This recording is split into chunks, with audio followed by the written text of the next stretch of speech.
Brady Bacon and Robert Ballou are putting the smack in SmackDown. Plus, does the Summer Nationals need a refresh? Hunt the Front is going promoting again, and we've got dreaded cartoon racing results. Let's go.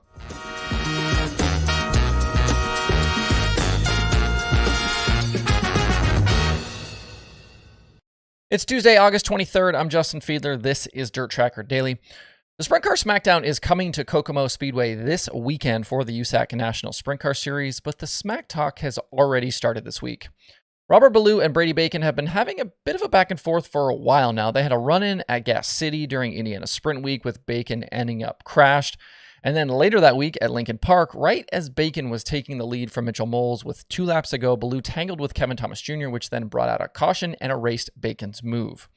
In his post-race interview after finishing third, Bacon referred to the madman as the Ballou Dozer.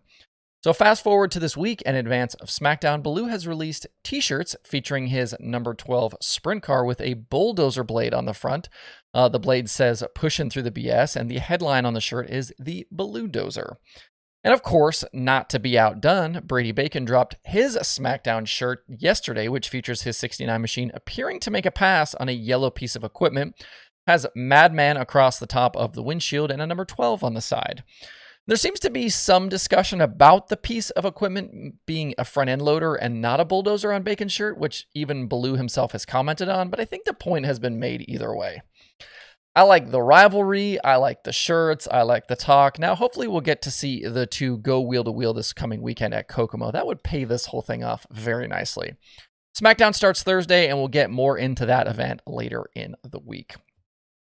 And I thought about bringing up this next topic on the show yesterday, but we had a lot going on after the weekend, so I pushed it to today to give it a little bit of space. I'm wondering if the Summer Nationals doesn't need some sort of refresh or format change or something to kind of bring it back to the forefront a bit. This year, things felt like they kind of limped to the end with the rainouts. Neither champion ended up running the final few races because of other shows they were competing in. Bobby Pierce ended up the late model champion, and Nick Hoffman continued his domination on the modified side. But as of today, there are still actually Summer Nationals events left on the schedule in 2022. They were supposed to run a makeup show at Thunderbird this last Saturday night, but that race was again lost to weather, and officials are now looking for another date. The Herald and Review 100 at Macon has been reset for September 1st, and officials had been trying to reschedule the July 15th race that was supposed to be at Farmer City, but last week they decided to nix that one completely. We did see some good racing this year with the Summer Nationals. Car counts were solid, but it just felt like there's no buzz around the series. Dirt late model racing has become really crowded with things like the Flow Racing Series and the addition of the XR stuff. So it felt like the Summer National shows kind of fell by the wayside a bit this year. And with so many options out there every week, some other series were going to take a hit, and it felt like this year was the Summer Nationals. They tried to do some things different with the schedule the previous 2 years, I think to be a little friendlier for the racers, and obviously COVID was a factor. But this year they brought it back to the traditional Hell Tour setup, which is a ton of racing in a very short period of time. And I believe Joe Gotze and Peyton Freeman were the only 2 drivers on the late model side to run every event. And on top of the extra competition, there were obviously other factors this year with high fuel prices and all of the tire and part shortages affecting everyone. But even with that, where do you guys stand on the Summer Nationals right now? Did you tune into these races this season? What are your thoughts on what could be done differently? I know the race purses are always a point of contention with people, but the series tried to address some of that this year. They added tow money, and extra championship funds were available depending on the number of races completed. That stuff, some of that extra points money didn't end up getting paid out because they didn't run, the full schedule, 32 races. But drop me a comment. Let me know what your thoughts are and what could be changed or done differently to kind of bring your attention back to this short summer series. To me, the Summer Nationals feels like such a traditional thing. I'd hate for it to, lose significance or, something crazy were to happen for it to go away completely. Not that that seems like a possibility right now, but let me know where you are right now on the Hell Tour, your thoughts on what we could do differently. And I know a bunch of you out there are Hunt the Front fans, and they had some news this last week. Coming later this year in November, they will promote their second ever Super Late Model show.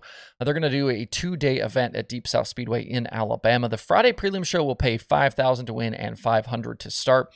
And the Saturday main event will pay $20,000 to win and $1,000 to start. The dates are November 17th through the 19th, and they'll release more information in the coming weeks about things like the rules and support division, things like that. If you might remember, the Hunt the Front guys put on the King of the Sandbox last year at Southern Raceway. I believe Brandon Overton went on to win that race, if I remember correctly. And if you don't know about the Hunt the Front guys, it's the three Joyner brothers, Jonathan, Joseph, and Joshua, plus their buddy Jesse. They started a YouTube channel back in 2019 following their dirt late model team and them traveling around to different racetracks. And they've since grown that channel to well north of 100,000 subscribers. And they've done over 40 million views. I believe at this moment they have the largest dirt racing channel on YouTube. Check them out if you haven't before. They've actually got a pretty cool setup. They do a ton of behind the scenes stuff, and they put new videos out all the time. They've got a ton of stuff around it. They've got merch and podcasts and all kinds of other stuff. So check out the Hunt the Front guys if you haven't done that yet. The iRacing World of Outlaws late model series was in action last night for round number 5 of the 10 race championship. I pretty regularly get comments from people telling me to stop talking about cartoon racing, but I'm not going to do that. And I think it's important to remember that this isn't just some video game. These guys are racing for real money every week. The winner of each event gets $300, second gets $200, and third gets $100.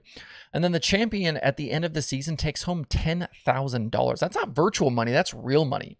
There are divisions of racing around this country that don't race for that kind of scratch during a normal season. It's not uncommon for these guys to have sponsors, and even people like, if you want to talk about real-life racer Chris Ferguson, you might know who Chris Ferguson is, or Swindell Speed Lab. Some of these organizations are involved with some of these teams. So people in the real world of racing are getting involved and taking notice of this stuff. Last night, the series took on Peevely, which is a newer track on the iRacing service, just added here sometime earlier in the year. Evan C. entered the night as the points leader over Kendall Tucker and Blake Majulis, and C's been able to pull away a bit in recent weeks in the standings. In last night's feature, C again started on the front row, but it was his teammate Majulis on the pole. The 127 of Majulis was able to take control early, and he built up a pretty good lead at points in the main event. Late in the going, though, his car started to go away, and C was able to track him down. The two were side-by-side inside 10 to go, with C on the bottom and Majulis up top. C finally cleared the 127 with 3 to go, but then they swapped lanes.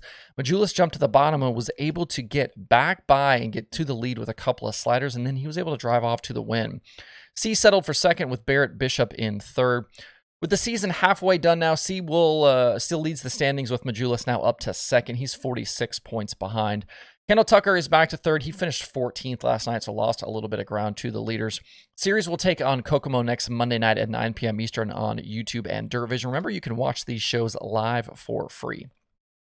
There are 2 shows on the streaming schedule today. Dirt Vision has weekly Outlaw kart action from Millbridge, and there is Flow Racing 24/7. To see the full daily streaming schedule with links to watch, visit dirttracker.com/watch tonight. That's it for the show today. Have a good Tuesday. If you have thoughts about the topics on today's show, please leave them in the comments below or tweet at me. Thanks everybody for tuning in. We'll see you tomorrow for more Dirt Tracker Daily.